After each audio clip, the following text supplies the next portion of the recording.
देखिए, जब ED court के आगे किसी कस्टडी के लिए आती है तो पीएमएलए कानून ऐसा है, उसमें कस्टडी मिल जाती है। लेकिन कोर्ट के सवालों का जवाब नहीं था। दिनेश अरोड़ा और अमित अरोड़ा के स्टेटमेंट्स को जिन्होंने आधार बनाया, ये दिनेश अरोड़ा, जो माननीय संजय सिंह जी ने भी कहा कोर्ट के अंदर, यही दिनेश अरोड़ा और यही अमित अरोड़ा ने कई बार स्टेटमेंट्स दिए हैं। और एक बार तो इसके स्टेटमेंट में लिखा है कि क्या भैया संजय सिंह को आपने कोई पैसा दिया, वाला नो नेवर। तो ऐसी क्या बात हुई कि आज वो बदल गया स्टेटमेंट? बात ये हुई कि 1 अगस्त को इस शख्स को बेल मिला, ये बना अप्रूवर, और अप्रूवर बनने के बाद 14 अगस्त को ये स्टेटमेंट देता है। उस पे क्यों कोई ट्रस्ट करेगा? वो नेचुरल सी बात है, किसी का तुम कान फाड़ोगे, किसी का दांत तोड़ोगे, किसी के परिवार को धमकी दोगे, आप इस शर्त पे कि भाई तुमको तभी छोड़ेंगे जब तुम इन व्यक्तियों का नाम लोगे। तो संजय सिंह का छोड़ो, वो तो मोदी का नाम ले ले। सर, ईडी ने कुल कितने करोड़ रुपए लेन देन का आरोप लगाया है? कहा है कि 2 बार में 1-1 करोड़ रुपए हुए, फिर 1 करोड़ रुपए बाद में किसी के। ये तो ईडी से पूछो भैया जी। ये तो जीरो, मेरे हिसाब से ये सब हवा हवाई है। माननीय उच्चतम न्यायालय भी देख रहा है इसको, माननीय न्यायालय भी देख रहे हैं इसको। हवा हवाई है। एक नए धेले की रिकवरी नहीं, एक नए धेले का ट्रेस नहीं, एक नए धेले का एविडेंस नहीं। तो कौन किसकी पैसा? आपको लग रहा है कि इस देश में इन्फ्लुएंसर संजय सिंह और सोमनाथ भारती हो सकते हैं?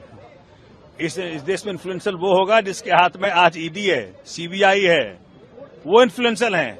वो पावर लगा रहे हैं, जोर लगा रहे हैं कि तू इनका नाम ले, तू इनका नाम ले, तू इनका नाम ले। तो ईडी के सारे आर्गुमेंट्स ध्वस्त हैं।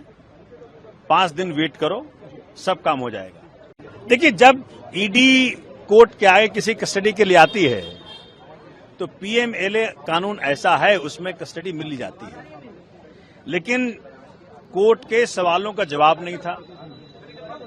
दिनेश अरोड़ा और अमित अरोड़ा के स्टेटमेंट्स को जिन्होंने आधार बनाया, ये दिनेश अरोड़ा, जो माननीय संजय सिंह जी ने भी कहा कोर्ट के अंदर, यही दिनेश अरोड़ा और यही अमित अरोड़ा ने कई बार स्टेटमेंट्स दिए हैं। और एक बार तो इसके स्टेटमेंट में लिखा है कि क्या भैया संजय सिंह को आपने कोई पैसा दिया, वाला नो नेवर। तो ऐसी क्या बात हुई कि आज वो बदल गया स्टेटमेंट? बात ये हुई कि 1 अगस्त को इस शख्स को बेल मिला, ये बना अप्रूवर, और अप्रूवर बनने के बाद 14 अगस्त को ये स्टेटमेंट देता है। उस पे क्यों कोई ट्रस्ट करेगा?